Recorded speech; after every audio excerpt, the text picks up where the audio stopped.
भक्तवत्सल भगवान की जय हो। दूर नगरी बड़ी दूर नगरी, कैसे आऊं रे कन्हैया, कैसे आऊं रे संवरिया, तेरी द्वारिका नगरी बड़ी दूर नगरी। भाव है सुदामा जी का, कैसे आऊं।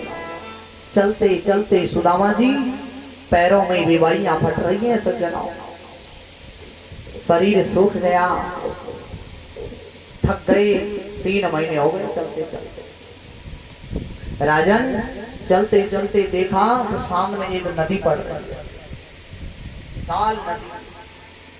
नदी के किनारे जाकर के भाव आ गया, अरे यार मैं दुबलो पतलो सो ब्राह्मण या नदी कैसे पार करूंगा भैया। मन में बड़ी चिंता है। सामने पड़ गई गोमती नदी, देखा गोमती नदी को, शरीर में क्षमता नहीं है, कैसे पार करूं। किनारे बैठ गई, अब नदी पार नहीं हो सकती। इतने में ही मेरे सज्जनों एक केवट आ गया नाव लेकर, आवाज लगाई, है कोई जाने वाला परली पार। सुदामा जी बोले रे हाँ हाँ हाँ भैया मोए जानो है परली पार। आइए ना महाराज, बैठिए नाव में।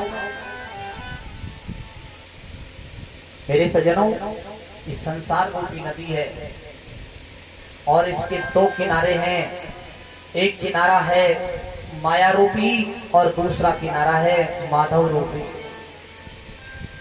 हम लोग सब माया के किनारे पर बैठे हैं अगर पार जाना है इस माया को एक किनारे को छोड़ना पड़ेगा तो ही माधव का किनारा हमें मिलेगा। केवट आ गया, केवट ने कहा आप बैठिए ना महाराज, पधारिए। और जैसे ही सुदामा जी नाव में बैठने लगे, केवट ने पूछा सुनिए महाराज, कुछ है तो वैसे ही बैठ रहे हो नाव में? बोले भैया रुपया पैसा तो मेरे पास है नहीं, कुछ देवे के ताई मेरे पास कछु है ना है, और भैया तुम पार उतारोगे ना है, इसलिए काम करो भैया तुम जाओ यहाँ से, हमको नहीं जानो पार। ये केवट कोई और नहीं है, स्वयं भगवान ही नाव लेकर के आ गए आज अपने भगत के लिए। नाव में बैठ, कोई बात नहीं है, अगर आपके पास नहीं है तो मैं वैसे ही पार उतार देता हूँ, मेरा तो रोज का ही काम है पार उतारना, पर कोई बैठे तो सही मेरी नाव में, भगवान कह रहे हैं। केवट बोला, नाव में बैठ करके जैसे ही बीच बीच नाव गई, नदी के जैसे ही बीच में नाव गई, तो जो केवट है वो मुड़ मुड़ करके सुदामा जी को देख रहा है। सुदामा ने अपने भोलेपन से पूछ लिया, क्यों रे भैया केवट, भैया तू ऐसे मुड़ मुड़ के मुंह काई को देखा है, ऐसे काई को देखा भैया? केवट बोला, पंडित जी बुरा नहीं मानो तो एक बात पूछो आपसे। बोले क्या बात है? आपसे मैं ये पूछ रहा हूँ आप कहाँ जा रहे हो ये बताओ। सुदामा जी बोले, भैया सुन केवट, वे जो द्वारिका के नाथ है ना श्री कृष्ण, द्वारिका की जो राजा हैं श्री कृष्ण जी महाराज, वे हमारे बचपन के सखा हैं भैया, तो इनके दर्शन कर भी जा रहे हैं। केवट हंसा पहले तो, पर हंस करके बोले, आपके मित्र द्वारिकाधीश, बस बस रहने दो महाराज। तो सुदामा जी की दशा को देख करके केवट सोच रहा है, बस रहने दीजिए महाराज, आपके मित्र कैसे? सुदामा जी ने कहा, रे तू कहा जाने, मैंने जीवन भर नाव चलाई है, तू क्या जाने मेरो कन्हैया वस्त्र ना देखे, मेरे गोविंद आभूषण ना देखे भैया, वो तो केवल हमारे मन को देखे। पर तू क्या जाने, तूने नाव चलाई है हमेशा, तुझे क्या पता? भगवान मन ही मन मुस्कुरा रहे हैं, मैं ही सामने बैठा हूं और मुझसे ही कह रहे हो, मुझे पहचान भी नहीं रहे। आकाश मंडल में देवताओं की भीड़ लग रही है, मानो राजन परीक्षित देवता भी उसके भाग्य की सराहना कर रहे हैं कि वारे सुदामा जी वाह, ऐसा कौन सा तुमने पुण्य किया है कि जिसमें त्रिलोकी का नाथ आज तेरी नाव को चला रहा है, पार उतारने से कोई रोक ही नहीं सकता। नाव जैसे ही चल रही है सजनों नदी के बीच में और किनारे पर आई है, तो नाव को वापस घुमा दिया, क्योंकि भगवान आज मौका मिला है मुझे भक्त की सेवा करने का, कम से कम आज तो सेवा कर ही लूं। जैसे ही नाव वापस मुड़ी और वापस बीच में आई ना, सुदामा जी बोले, रे अरे अरे भैया सुन, तू ये क्या करे भैया, मुझको वापस कहीं को ले जा रहे हो, तो जल्दी से पार क्यों नहीं उतारे? जब बीच में नाव आ गई तो केवट बोला, बोले भैया सुनो पंडित जी, आपको पार जब उतारूंगा जब पहले मुझे उतराई दे दो। अब कहीं जब बीच में नाव आ गई, जब बोले पहले उतराई दे दो जब पार उतारूंगा। सुदामा जी बोले, रे भैया केवट, मैंने तो उसे पहले ही कह दी थी ना मेरे पास तुम देवे के ताई का सुना है, तू एक काम कर भैया, तुमों को वापस वहीं छोड़िया। केवट बोला, नहीं नहीं ऐसा तो नहीं हो सकता, या तो मैं एक बार किसी को अपनी नाव में बैठाता नहीं हूँ, और जो एक बार मेरी नाव में बैठ जाता है ना तो मैं उसको पार लगा करके ही उतारता हूँ। जैसे ही केवट ने सुदामा जी को पार उतार दिया, सुदामा ने बड़े स्नेह से पूछ लिया, भैया केवट ये बता यहाँ से द्वारिका कितनी दूर है? बोले वैसे तो ज्यादा दूर नहीं है महाराज, लेकिन आपकी मनोदशा जो शरीर की स्थिति है, ये देख करके मैं इस निष्कर्ष पर पहुंचता हूँ कि आप दिन भर अगर मेहनत करके चलोगे ना, तो ज्यादा से ज्यादा आप आधा किलोमीटर चल पाओगे। तो यहाँ से द्वारका इतनी दूर है महाराज, कम से कम आपको 3 महीने का टाइम तो लग ही जाएगा। 3 महीने का समय लग जाएगा आपको द्वारिका पहुंचने। सुदामा जी ने कहा, रे वाह रे कन्हैया वाह, भैया चलते चलते पांव टूट गए और अभी 3 महीने का समय और लगेगा। सुनो गोविंद, मैं तुमसे कोई बेटा लेने नहीं आ रहा हूँ, कोई बेटी लेने नहीं आ रहा, ना धन संपत्ति चाहिए, मैं तो तुमसे दर्शन करने आ रहा हूँ भैया। और अभी 3 महीना लगेगा। एक वृक्ष के नीचे जो अपनी धोती है, आधी धोती को तो बिछा ली, ओढ़ली आधी को, फटी धोती है, सिर ढकने के लिए भी वस्त्र नहीं, और एक मोटा सा मिट्टी का तेला उठाया, उसका तकिया बना करके और बोले, रे भैया तेरी 1000 बार गरज पड़े तो बुला लीजो, नहीं तो मैं तो यहीं सो रहा हूं, यहीं से राम राम ले लीजो। सुदामा जी,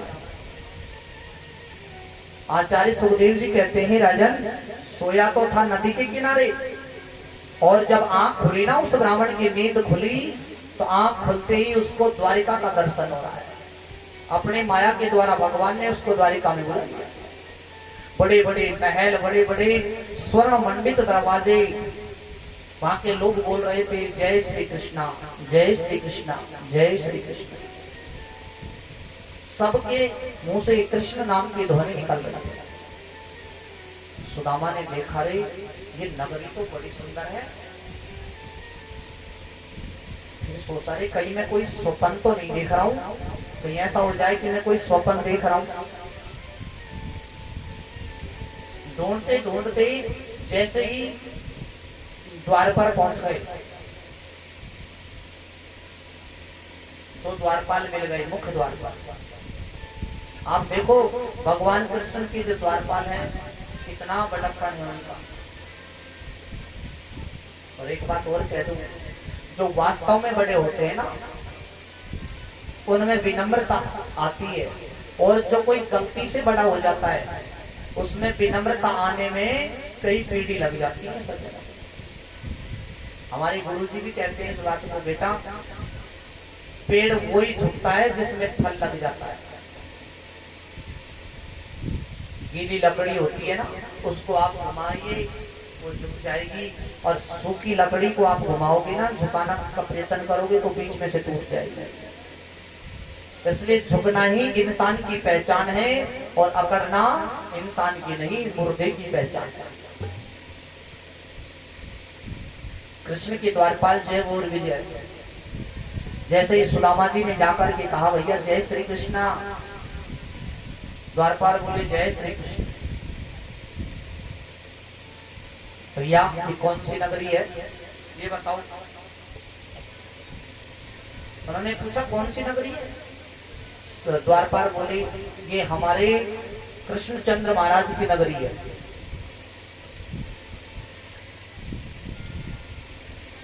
लगता तो ऐसा ही है। द्वारिकाधीश, सुनो भैया, एक काम करो, जो द्वारपाल थे उन्होंने सुदामा जी को देखा और देख करके मजाक नहीं उड़ाई उसकी। आप सोचते हो कहीं मजाक किया, अरे जिसके तन पे कपड़ा नहीं है, सिर ढकने के लिए वस्त्र नहीं है, फटी सी धोती है, पैरों में दिवाइयां फट रही है, ऐसे गरीब ब्राह्मण को देख करके, और द्वारपाल जो थे वो मजाक नहीं कर रहे, उपास नहीं कर रहे। उन्होंने कहा, जब उन्होंने कहा ना कि ये जो आपके द्वारकाधीश है ये हमारे मित्र हैं, तो दोनों द्वारपालों ने सुदामा जी के चरणों में साष्टांग प्रणाम कर दिया। प्रणाम करके बोली, आप सही कहते हो पंडित जी, हमारे द्वारकाधीश के तो ऐसे ही मित्र होते हैं जिनके शरीर पे भी कपड़ा नहीं होता, ऐसे ही होते हैं। कई बार लोग कहते हैं, कथाओं के माध्यम से दिखाते हैं, लोग कहते हैं कि द्वारपाल जब गए तो द्वारपालों ने धक्का दे करके सुदामा जी को भगा दिया। ऐसा नहीं, जो स्वयं भगवान ये कहते हैं कि संत ब्राह्मण मेरे मुकुटमणि में संतन को दास। यहाँ भगवान के दरबार में संत ब्राह्मणों को कोई भी रोक नहीं सकता, तो द्वारपालों की क्या हिम्मत है जो सुदामा जी को धक्का दे दे। ऐसी बात नहीं है, लेकिन ये लोग गलत बातें बताते हैं, गलत दिखाते हैं, तो समाज पे गलत प्रभाव पड़ता है। भागवत में लिखा है, दोनों ने जैसे ही प्रणाम किया सुदामा जी के चरणों में, सुदामा ने कहा, बोले सुनो भैया, आप ये मत सोचना मैं कुछ मांगने आया हूं, ऐसा नहीं। एक काम करो, मैं तो उनके दर्शन करने आया हूँ और कोई कामना नहीं। तुम एक बार जाकर के कहो तुम्हारी द्वारकाधीश से कि तुम्हारा बचपन का मित्र आया है, सुदामा नाम है। द्वारपाल बोले, सुनो महाराज, हमारे यहाँ द्वारकाधीश से मिलने के लिए संत ब्राह्मण को अनुमति लेने की जरूरत नहीं पड़ती है, बिना अनुमति के ही भीतर प्रवेश हो जाता है। लेकिन अभी अभी समाचार आया है महल से कि भोजन किया है भगवान ने अभी, और भोजन करने के बाद में शायद विश्राम कक्ष में जाएंगे वो। आप एक काम करो, यहाँ बैठिए, विराजिए, मैं अभी जाकर के भगवान को सूचना देता हूँ, जो भगवान कहेंगे मैं आके बोलूंगा आपसे।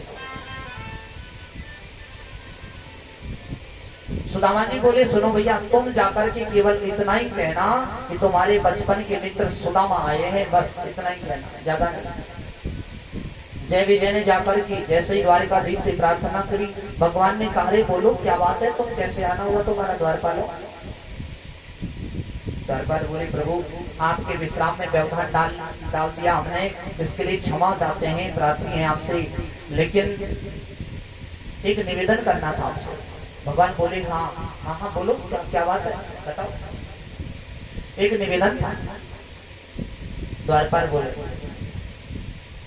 शीश पगान जगा तन पे, प्रभु जाने को आई बसो के ही ग्रामा, धोती फटी सी लटी दुपट्टी, और उपाय उपान हो की नहीं सामा। महाराज न जाने कौन आया, एक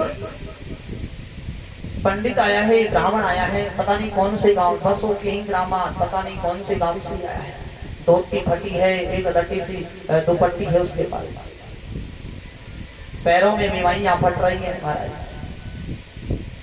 जय और विजय द्वारपालों ने कहा, द्वार खड़ो द्विज दुर्बल एक, रहो चकिसो वसुधाया विरामा, पूछत दीन दयाल को धाम, बतावत अपनो नाम सुदामा। एक बिल्कुल गरीब ब्राह्मण आया है महाराज, और बैलों को देख रहा है, सब ओर देख रहा है, और सुनो, उदड़ी सी रस्सी है उसके पास में, आपको बचपन का मित्र बताता है, और उन्होंने अपना नाम बताया है सुदामा, आपके दर्शन करना चाहते हैं। राजन जैसे ही द्वारकाधीश ने सुना कि मेरा मित्र सुदामा आया है, अरे तुम अंदर क्यों नहीं लाए, अपने सिंहासन से नीचे उतर पड़े भगवान, दौड़ लगा दी। मेरा कहने का भाव समझना, कभी अगर ब्रह्मा जी को भी मिलने के लिए आना पड़ता ना, 7 डोरियों को पार करके फिर भगवान से दर्शन होते थे। आज भगवान ने दौड़ लगा दी, दुपट्टा कहीं गिर गया, कुंडल कहीं गिर गए, चरण पादुका कहीं गिर गई, नंगे पैर दौड़ते जा रहे हैं, पीतांबर कहीं गिर गया, पूरी द्वारिका में हल्ला मच गया, हड़कम मची। महामंत्री उद्धव जी बोले, रे क्या हुआ द्वारिकाधीश को अचानक ऐसे क्यों दौड़ लगा दी। द्वारपाल बोले, रे भैया हमसे एक बहुत बड़ी गलती हो गई महामंत्री जी, एक गरीब ब्राह्मण आया है सुदामा नाम का, हमने आकर के जब इनसे कहा तो इन्होंने तुरंत दौड़ लगा दी। दौड़ते दौड़ते द्वारिकाधीश जैसे ही मुख्य द्वार पर आए, आहा, सुदामा जी को बैठे देखा और बैठे सुदामा जी को देखा राजन परीक्षित तुरंत उठा करके सुदामा जी को और उठा करके अपने अंक में लगा लिया, सीने से लगा लिया। कितने दिनों से तरस रहे थे मिलने के लिए, सुदामा जी को देख करके आज मेरा गोविंद साक्षात ईश्वर है ना, वो आंखों से आंसू बहा रहा है। सीने से लगा लिया सुदामा जी को और गोविंद रो रहे हैं। गोविंद को रोते देख करके सुदामा जी भी रोने लग गए। लेकिन अंतर है, सुदामा जी जब रोए आंखों में आंसू आए ना तो बाहर नहीं आने दिया, आंसुओं को पी गए अंदर ही अंदर। क्यों? कहीं मेरे आंसुओं को देख करके और कन्हैया ये ना सोच ले कि मैं कुछ मांगने आया हूं। इसलिए गरीब ब्राह्मण सुदामा को लेकर के धीरे धीरे मेरे प्रभु आए। करुणा का सागर है। ओहो, उद्धव जी तो देख देख करके गदगद हो गए। भीतर लेकर के आए, सबने दर्शन किया सुदामा जी का। अंक में भर करके अपने स्वर्ण मंडित जो सिंहासन है उस पर बैठाया और बैठा करके प्रेम से उनसे पूछने लगे। चरणों में तो नीचे खुद बैठ गई, रुक्मणी जी बगल में खड़ी है और जैसे ही चरणों को धोने लगे, जब धोने लगे चरणों को, भगवान सुदामा जी बोले रे अरे अरे अरे भैया ये क्या करे भैया, तो मेरे पामन को गाई को धोए, मुझको शर्म लगे, मुझको बड़ा संकोच लगे भैया तुम ये देखो बहुत दिन के जब मित्र होते हैं जब एक जगह मिलते हैं ना काफी दिनों में तो फिर मर्यादा नहीं रहती, फिर सीधे ही तू तड़ाके पे आ जाते हैं। ये शब्द भी एक ऐसा होता है हमारे ब्रज में तो समझो ऐसा बोलते हैं ना, आप कह करके तुम्हारा कह करके ऐसा बोलते हैं, वैसा लगता है जैसे कि ये व्यक्ति हमसे बहुत दूर जा रहा है।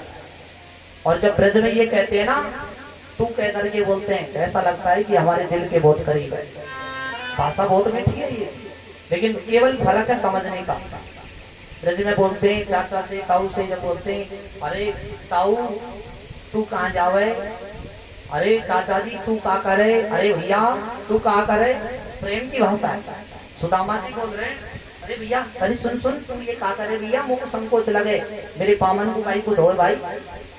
भगवान बोले विप्र प्रसादाद धरणी धरो हम, विप्र प्रसादादि कमलावरोहम, विप्र प्रसादात अजित जीतो हम, विप्र प्रसादाद मम राम नाम। सुनो भैया, आज मैं जो कुछ भी हूं ना, सुदामा जी से कह रहे हैं आज मैं जो कुछ भी हूं, इस पूरी द्वारिका का जो राजा हूं ना, वो सब ब्राह्मणों की कृपा से ही है। इसलिए सुदामा जी चरणों को धोने लगे। सुदामा जी के चरण जैसे ही धोने लगे, एक चरण को उठा करके देखा तो पिवाइयां फट रही हैं और उसमें कांटे चुभ रहे हैं। भगवान ने उस कांटों को निकाला। देख सुदामा की तीनों दशा, करुणा करके करुणा निधि रोए, पानी पराती को हाथ छुयो नहीं, नैनन के जल सो पग धोए। चरणों को धोया है और धो करके बोले रे ब्राह्मण के जो चरण धोए ना, इस चरणामृत को इस जल को पूरी द्वारिका में छिड़काव करो, एक एक कोने कोने में महल में छिड़क दो इसको। आज मेरी द्वारिका पवित्र हो गई, आज मेरी द्वारिका धन हो गई कि मेरे यहाँ एक ब्राह्मण आया है। सुदामा जी बैठे हैं, भगवान बैठे, बहुत दिनों में आए हो, अब तक क्या तुम्हें मेरी याद नहीं आई थी? अरे अब तक तू कहाँ था भैया, कितने दिन में आया है जरा बता। सुदामा जी से वार्तालाप कर रहे हैं, भगवान श्री कृष्ण कह रहे हैं बहुत दिनों में आए हो याद सुदामा, आज तो कम से कम मुझे ये बताओ इतने दिन बाद याद आई है तुम्हें मेरी, क्या पहले याद नहीं आई थी? बार बार निवेदन इसी बात को कर रहे हैं। बगल में रुक्मणी जी भी खड़ी है और सुंदर इस झांकी को देख रही है। बहुत दिनों में आए हो, आकर के तुमने आज मेरी सुध ली है। भगवान कह रहे बता मेरे यार सुदामा रे। देखो एक बात और निवेदन कर दो आपको, सुदामा की कथा चल रही है 100 बार, 4 श्रोता पूरे हो। मुझे पता है कौन कौन सो रहा है। अगर सोगे ना, पता है मुझे, आप भले ही सो जाओ, जो कथा में सुदामा जी के में सोता है वो गरीबी झेलता है, ये ध्यान रखना। मीठी मीठी तालियों के साथ में आप लोग आनंद लीजिए। ज्यादा समय नहीं लूंगा, फिर रेस्ट दूंगा आप लोगों को।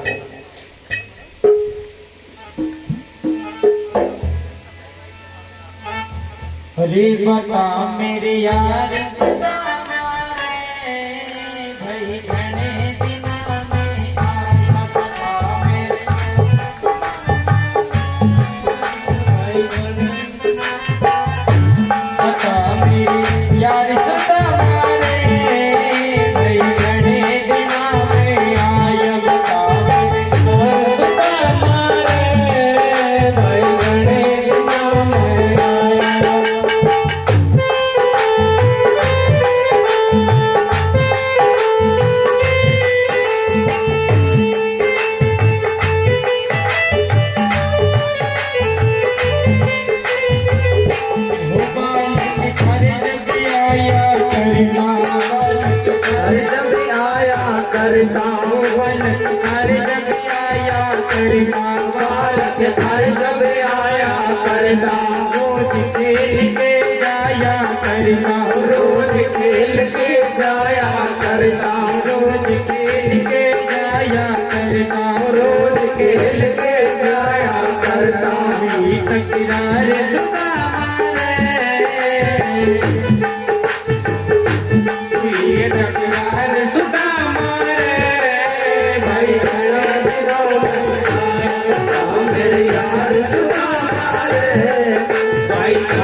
कुटुंब कहानी क्यों कर कर की क्यों कर खानी, क्यों कर कर की क्यों कर खानी, क्यों कर कर की क्यों कर खानी, क्यों कर कर की क्यों कर खानी।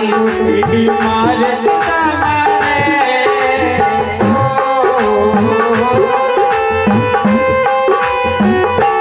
तेरी मार सुदामा रे, भाई घड़े दिना में आया। बता मेरे यार सुदामा रे, भाई घड़े दिना में आया।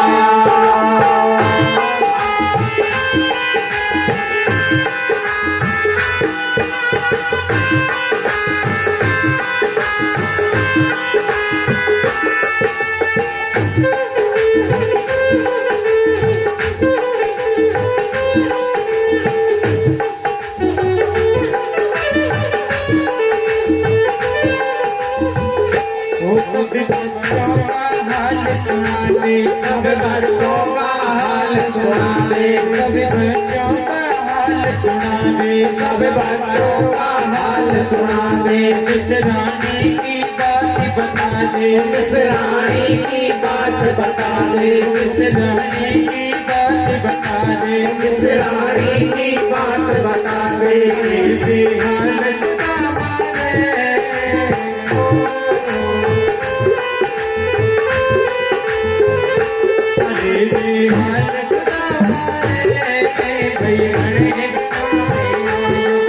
मेरे यार सुदामा रे, भाई घड़े दिना में आया।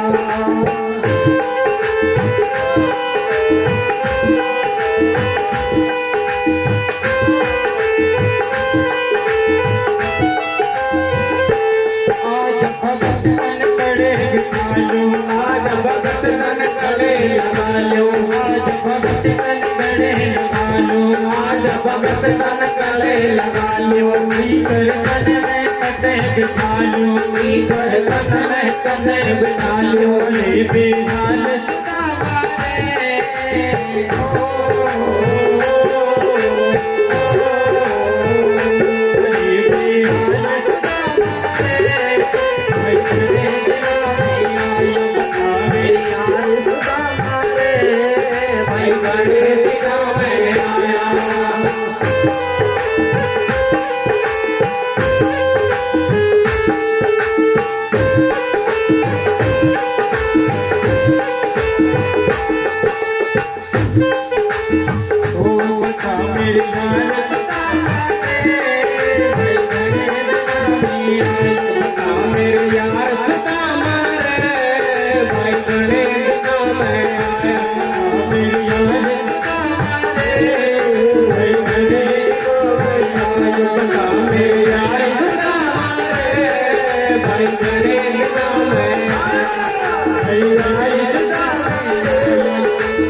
बोलिए भक्त भगवान की जय हो। आचार्य जी ने कहा है राजा ने परीक्षित बहुत सुंदर स्वागत किया सुदामा जी का। आहा, रुक्मणी जी पंखे से हवा कर रही है और मन में विचार कर रही है, अरे इस ब्राह्मण ने ऐसा कौन सा पुण्य किया है। गोविंद ने पूछा, सुदामा जी कैसे हो आप? सुदामा जी ने जवाब दिया, गोविंद मेरे समान संसार में सुखी कोई दूसरा नहीं है। भगवान बोले, वो तो मुझे दिख रहा है, तुम कैसे सुखी हो?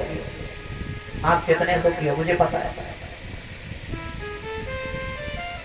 सज्जनों 56 भोग बन करके आ गए तुरंत। आज भगवान ने अपनी राजसभा की छुट्टी कर दी। भगवान के मंत्री सेनापति सब लोग भगवान के सामने बैठे हैं और भगवान सुदामा जी के चरणों में नीचे बैठे हैं। और जब 56 प्रकार के भोग बनकर के आए, प्रभु ने कहा, रे भोग लगाइए सुदामा जी, भोजन करो। ऐसा नहीं है कि सुदामा जी को मिला नहीं था तो सुदामा जी टूट पड़े हो, ऐसा नहीं है। सुदामा जी बोले, लाला तो बुरो नहीं माने तो एक बात कहूंगा ना। बोले क्या है? बोले भैया सुन, ये पकवान है ना, ये ज्यादा पकवान खावे सो बुद्धि बिगड़ जाओ भैया, फिर भजन में मन ना लगे। मैं ज्यादा पकवान नहीं खाया करूं भैया, मैं तो भैया नमक डाल करके 2 टिक्कड़ बनाऊं, 2 शाम को पा लेता हूं, तेरे नाम को भोग लगा करके। मैं ज्यादा भोजन नहीं करूंगा, पकवान नहीं खाया करूंगा। बुद्धि बिगड़ जावे ज्यादा पकवान खाने से, भोजन खाने से। ये सही समझना। भोजन करो तो पवित्र करो, शुद्ध भोजन करो। कभी भी ये जो ऊटपटांग भोजन चल रहे हैं ना, वो नए नए, अभी कुछ दिन पहले की जवान की मैंने पहली बार देखा था ऐसा आश्चर्य। ये देखो आप, क्या बोलते हैं उसका मुझे पता नहीं, नाम तो खैर बात ध्यान भी नहीं है। सही बताऊं, जब भोजन करने गए ना उनके यहाँ, ये भोपाल की बात है, तो उन्होंने टेबल पे नीचे जमीन पे वो लगा दिया। अब वो भोजन का प्रसाद लगा, अब उसमें एक इतनी बड़ी चम्मच, और उस चम्मच में जैसे ही अंदर लगाए ना, और चम्मच से यहाँ से लेकर के यहाँ तक ऐसे खींचता ही गया मैं उसको। वो ऐसे बढ़ रहा है जैसे द्रौपदी का चीर बढ़ा जैसे। मैंने कही, भगवान ये क्या चीज है भाई? मैंने पूछा, रे मैंने पवन भाई ये क्या चीज, पवन नाम था, ये क्या है? बोले गुरुजी बहुत स्वादिष्ट है। मैं तो भीतर तक हम तो हिल गया, अरे राम राम राम, ये क्या चीज है भाई? बोले भाई, बोले गुरुजी बहुत स्वादिष्ट है, खा के देखो। नाम क्या है उसका?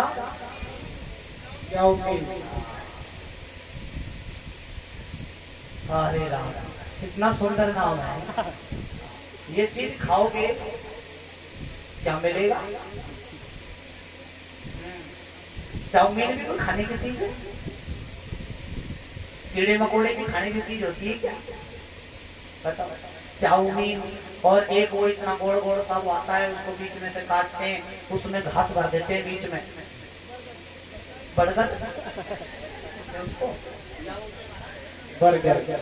बर्गर। अरे राम, खाओ बर्गर और खुद भी हो जाओ बर्गर। कैसा बर्गर बताओ।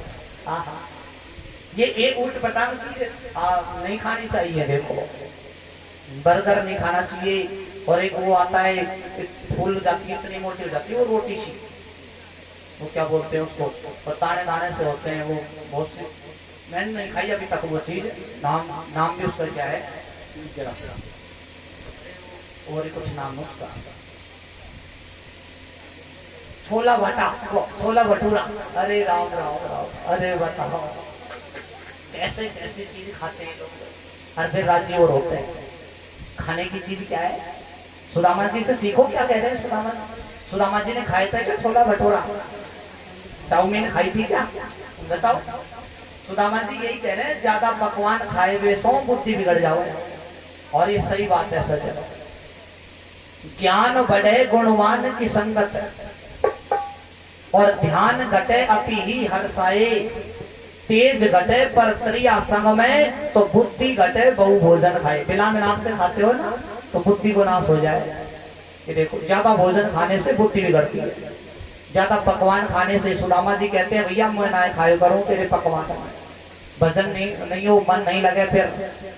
इसलिए भगवान बोले नहीं नहीं सुनो, इनको ही अगर मेरा प्रसाद समझ करके आप अगर ग्रहण करोगे। सुदामा जी बोले अच्छा, तो फिर भैया दोनों संग संग खाएंगे, अकेला मैं भी नहीं खाऊंगा। आचार्य सुखदेव जी कहते हैं परीक्षित, दोनों मित्रों के भेष में अंतर है। एक मित्र तो ऐसा है जिसकी चरणों की पादुका भी सोने की बनी, जिसमें हीरे लग रहे हैं, और एक मित्र ऐसा है जिसकी धोती भी 20 जगह से फटी हुई है। बताओ, लेकिन भाव जो अंदर का है ना, वो भाव बड़ा सुंदर है, एक समभाव। जब बचपन के मित्र मिलते आंखें नम हो गई, हालांकि भगवान ने पहले भोग प्रसाद ले लिया था, लेकिन सुदामा जी की खुशी के बारे दोबारा भोजन किया, प्रेम से भोजन कर दिया, भोग पा रहे हैं। भोजन आदि से निवृत्त होकर के भगवान ने अपनी पत्नियों को सबको इशारा दे दिया, बोले चलो सब मेरे द्वारिका में ब्राह्मण देवता है, आओ सभी प्रणाम करो इसको, सब आशीर्वाद लो, रुक्मणी आदि सबको, सब जितने भी पत्नियां हैं सबको। भगवान बोले तुम आशीर्वाद लो। सबसे पहले रुक्मणी जी आई, सुदामा जी को प्रणाम करके बोली, मैं रुक्मणी आपको प्रणाम करती हूँ महाराज। सुखदेव जी बोले राजन परीक्षित सावधान, जरा आंख बंद करो, इस दृश्य को देखो, साक्षात लक्ष्मी है जो ब्राह्मण देवता को प्रणाम कर रही है, और दुबला पतला सा है सुदामा जी, हाथ उठाकर आशीर्वाद दे रहा है, देवी चिर सौभाग्यवती भव। जामवती मैं आपको प्रणाम, देवी सौभाग्यवती भव। जी मैं सत्यभामा प्रणाम, देवी पुत्रवती भव। जी मैं मित्रविंदा प्रणाम, देवी अखंड सौभाग्यवती भव। कम से कम भगवान की 400 पत्नी आ गई प्रणाम करने के लिए। अब 400 पर जैसे 400 पत्नी आई हैं, एक एक करके सुदामा जी को प्रणाम कर रही हैं। जब एक आप प्रैक्टिस करके देखो एक बार, 400 बार ऐसे उठाओ हाथ को, ऐसे उठाओ 400 बार, अच्छे से अच्छे पहलवान का हाथ भी थक जाएगा। अब सुदामा जी का हाथ है वो थक गया। सुदामा जी जब एक हाथ थक गया तो दूसरे हाथ से हाथ को दबाने लग गए। कैसे 400 बार आशीर्वाद दिया है, 400 पत्नी आ गई, ऐसे हाथ थक गया। सुनिए लाला कन्हैया, बोली का बात है? बोले भैया कान में कहूंगा। जैसे कन्हैया ने कान नजदीक किया, सुदामा जी ने बोले और कितनी है? सुदामा जी और कितनी है भैया? बोले आप तो आशीर्वाद देते रहो, बस घबराओ। पूरी है 16,108। अच्छा भैया, या हाथ थक गए हो तो यह हाथ से आशीर्वाद दे लग। देवी सौभाग्यवती भाव, देवी अखंड सौभाग्यवती भाव। जब ये हाथ थक गए हो, दुबला पतला सा तो भाई हाथ थक जाए, जब पूछ रहे रे भैया सुनियो लाला, बोले कान नहीं कहूँ भैया, ये जो आ रही है पूरी बारात की बारात, ये सब अपनी ही है ना? भगवान बोले हाँ ये सब धर्म पत्नी है मेरी। ना भैया, मैंने तो जाली ये पूछी है, जब कोई संत ब्राह्मण आवे तो पड़ोस में से पड़ोसन भी तो आ जाए, दर्शन कर वे। वो ऐसा लगे कहीं पड़ोसी तो ना आ रही। ना बोले आशीर्वाद देते रहो। अब तो जैसे आशीर्वाद देने लगे, हाथ थक गया, इस हाथ को पकड़ करके बोले रे लाला भैया ऐसे आशीर्वाद दे तो नहीं हो ना? तो भैया 7 दिन आशीर्वाद में बीत जाए। वो एक काम कर लाला, इन सब की तरफ से खड़े होकर के तू ही मोगू पर नाम कर ले, मैं तो कोई आशीर्वाद दे दूं। सुदामा जी खड़े, कन्हैया ने खड़े होकर के साष्टांग, भगवान ने सुदामा जी के चरणों में साष्टांग प्रणाम कर। राजन ऐसा होता है, आज भी दोनों मित्र एक जगह बैठे, बचपन की यादें। सुदामा जी से पूछ रहे हैं भगवान, बोले भैया मुझे ये बता, हम लोग गुरु जी के यहाँ पढ़ते थे, एक साथ रहते थे, और गुरु जी कहा करते थे कि उत्पात करने में कृष्ण बड़ा और चंचल है, और पढ़ाई में सुदामा बहुत होशियार है। सुन भैया, जब गुरु जी के यहाँ से पढ़ लिख करके हम आ गए, मैं आ गया अपनी मथुरा नगरी, और तुम ये बताओ जब तुम अपने नगर चले गए तो मुझे ये बताओ कि तुमने विवाह करे हो कि नहीं करे हो? आपको आपके जैसी परम सुंदर पत्नी मिली कि नहीं मिली? आपने विवाह किया कि नहीं? सुदामा जी बोले देख ले, कैसी बात पूछी है, भरी सभा या भीड़ में पूछ दे कि होए कोई बात? भगवान बोले नहीं नहीं घबराओ मत, कोई घर का नहीं है, सब बाहर घर का ही है, सब बाहर का कोई नहीं है। ये सब जो पत्नियां है ना, आप चिंता मत करो, बताओ आपने विवाह किया कि नहीं? सुदामा बोले लाला देख एक बात सुन, विवाह की बात तो हम बाद में कर लेंगे, और भैया सुन, वो मेरी इच्छा तो ना थी, लेकिन माता पिता ने जब आग्रह किया तो मुझको विवाह करना ही पड़ेगा। और सुन, तेरी भाभी को नाम है सुशीला। कृष्ण बोले रे भैया सुदामा जी आप तो बड़े कठोर हो, बड़े निष्ठुर हो। अरे एक मैं ही तो तुम्हारा मित्र था, और तुमने विवाह भी कर लिया, और मुझको शादी विवाह में, तुम्हारे विवाह में न्योता भी नहीं दिया। अरे मैं ही तो मित्र था, तुम मुझे विवाह में बुलाते तो सही, न्योता तो देते। सुदामा जी बोले ज्यादा मात मत बनावे। अरे मैंने तो एक ही विवाह करे हो सके भूल गए होंगे भैया, न्योता देखो, और तेने तो मुझको सारे विवाहों में न्योता दिए है ना, 16,160 में ही बुलाए हुए। भगवान बोले मेरी बात सुनोगे ना मेरी विवाह की, तो आपको हंसी आएगी। महाराज शाम को 5 बजे तक तो घर में शादी की चर्चा ही नहीं है, और 7 बजे तो घर में बहू आ गई। सुदामा जी बोले रे तो ये सब ऐसे ही आ गई क्या, चोरी की है क्या? बोले सुनो, आई तो ऐसे ही है, वैसे बाद में मैंने विवाह कर लिया है, अब बताओ तुमको न्योता कहां से देता? अब जानते हो मैंने विवाह की बात क्यों पूछी है? क्यों पूछी है भाई? आप अकेले होते तो कोई बात नहीं, अब भाभी जी आ गई तो ये बताओ, तुम यहाँ आए हो तो भाभी जी ने मेरे लिए क्या भेजा है? ये बताओ भाई, भाभी जी आ गई तो बताओ क्या भेजा है? संकोच के मारे आचार्य सुखदेव जी कहते हैं सुदामा जी संकोच में पड़ गए। मैं एक तुच्छ भेंट इनके सामने कैसे पेश करूं? बड़े बड़े राजघरानों की बेटियां हैं, क्या कहेंगी? बड़ा पित्र बनता है, चावलों की पोटली बांध करके लिया है। अच्छा लाला सुनो, तेरी भाभी की बात तो बाद में कर लेंगे, पहले बचपन की बात याद करते हैं। पता है तो गुरुजी की हम पढ़ते थे, एक साथ रहते थे, एक साथ सोते, एक साथ खेलते। बोले वो बात ठीक है, पर ये बताओ भाभी जी ने क्या भेजा है?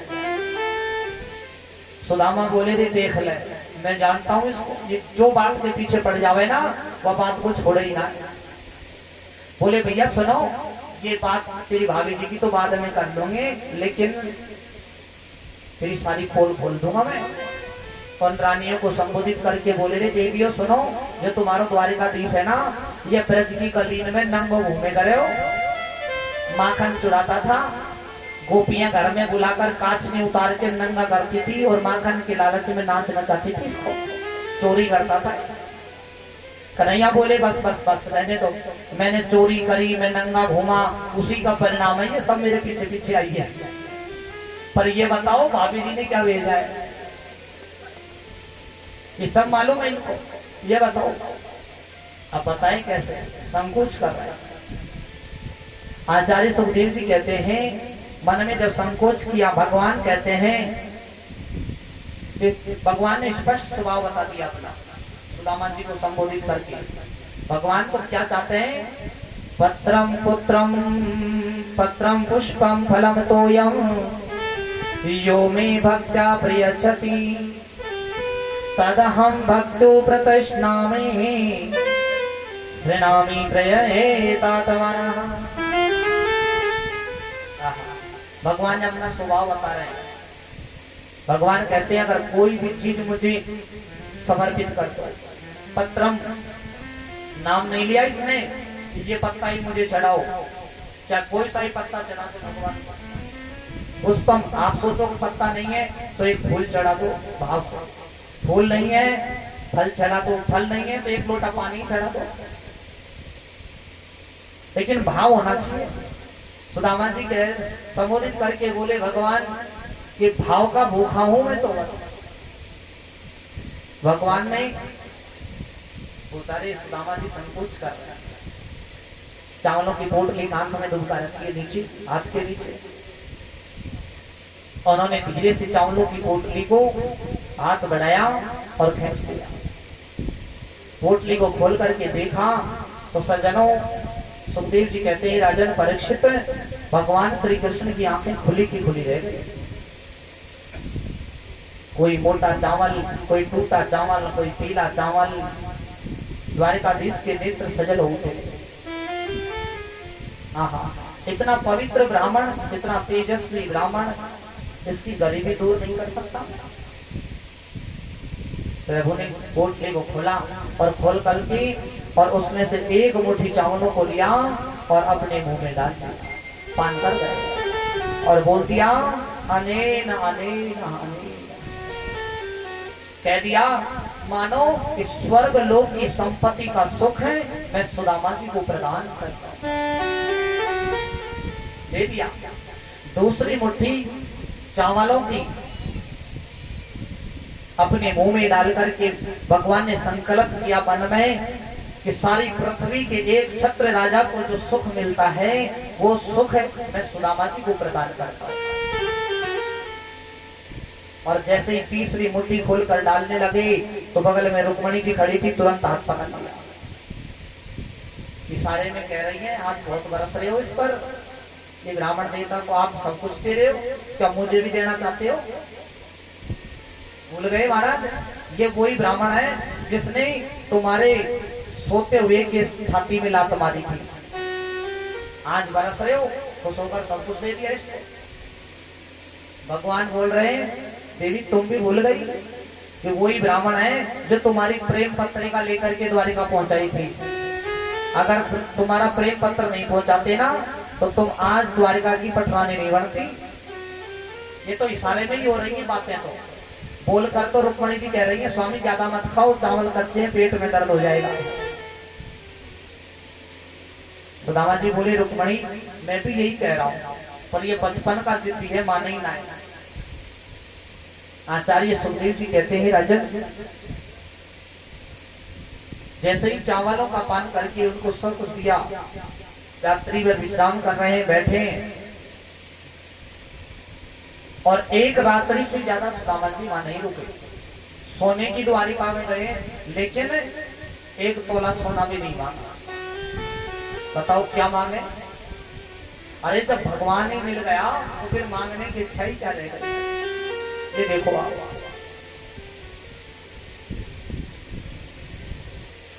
आचार्य सुखदेव जी कहते हैं, राजा जैसे ही सुबह उठी और जैसे ही चलने की इच्छा हुई, भैया अब मेरी चलने की इच्छा है। भगवान बोले तो अब आप जाना ही चाहते हो तो ठीक है सुदामा जी, आप जाइए।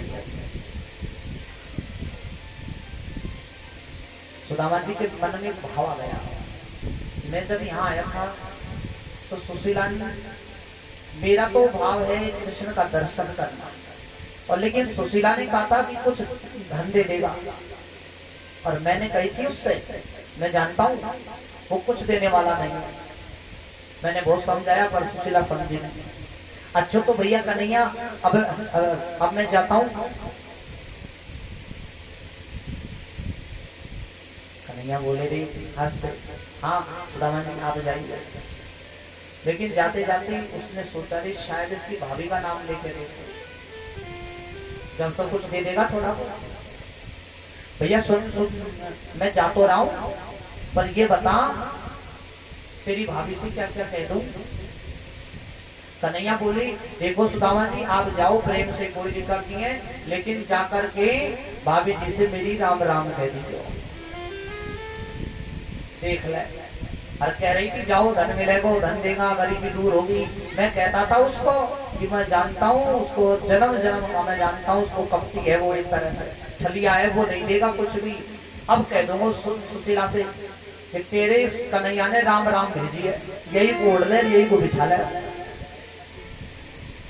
आचार्य सुखदेव जी कहते हैं, राजन परीक्षित सुदामा जी जैसे ही लौट करके आए, इधर भगवान ने विश्वकर्मा जी को आदेश दे दिया, बोले जाओ सुदामा जी की जो नगरी है ना, उस नगरी को द्वारिका से भी सुंदर बना दीजिए, महल अट्टालिकाएं बना दो। सुदामा जी की गांव का नाम क्या था? क्या नाम था सुदामा जी के? कौन से नगर था सुदामा जी का? जगह बताओ तो, सुदामा जी कौन से नगर के रहने वाले थे?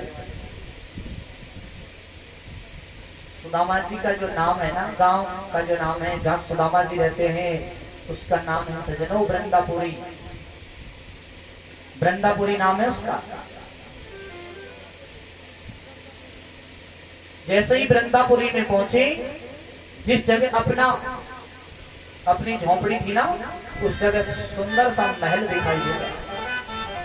पूरे नगर में, वृंदापुरी में जगह जगह पर तोरण द्वार बन गए, स्वर्ण मंडित दरवाजे बन गए। सुदामा जी ने जैसे ही वहां जाकर के देखा, मन में सोच रहे रे मेरी कुटिया कहां गई, यहां से समझ में कछु ना आया हुआ है। और वहां भी तो द्वारपाल खड़े थे महल के सामने। सुदामा जी ने पूछ लिया, अरे भैया ये कौन सी जगह है? द्वारपाल बोले सुनो, ये तो वृंदापुरी है, यानी सुदामापुरी है। कहिए क्या बात है? सुदामापुरी, लेकिन मेरी तो कोई पूरी होने का मतलब ही नहीं है, मेरी तो यहाँ एक झोंपड़ी सी थी बस। फिर सोचा रे कोई सुदामा नाम का सेठ होगा,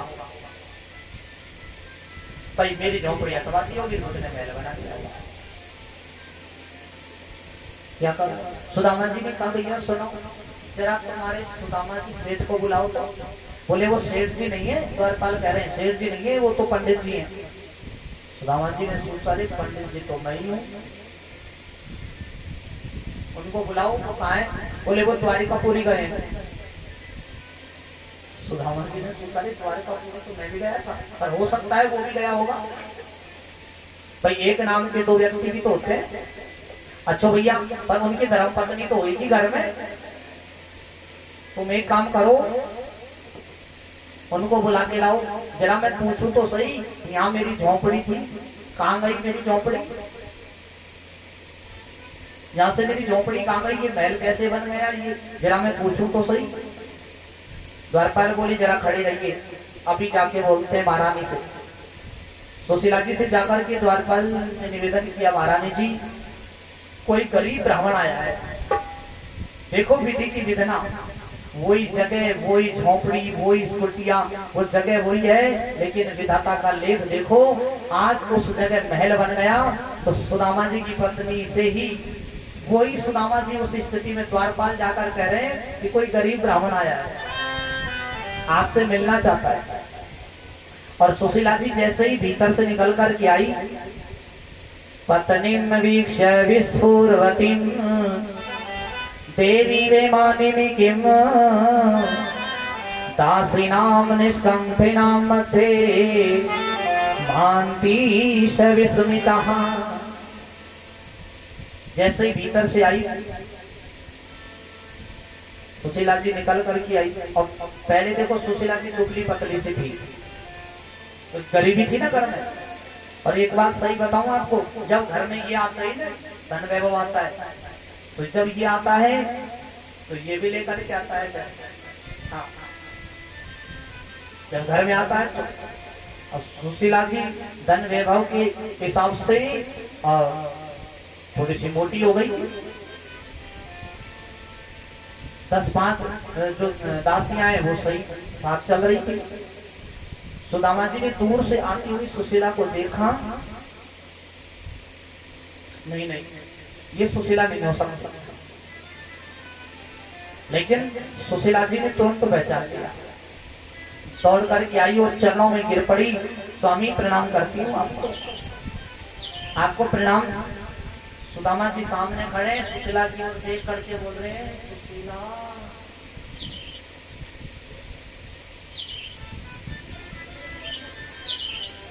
ये क्या हो गया?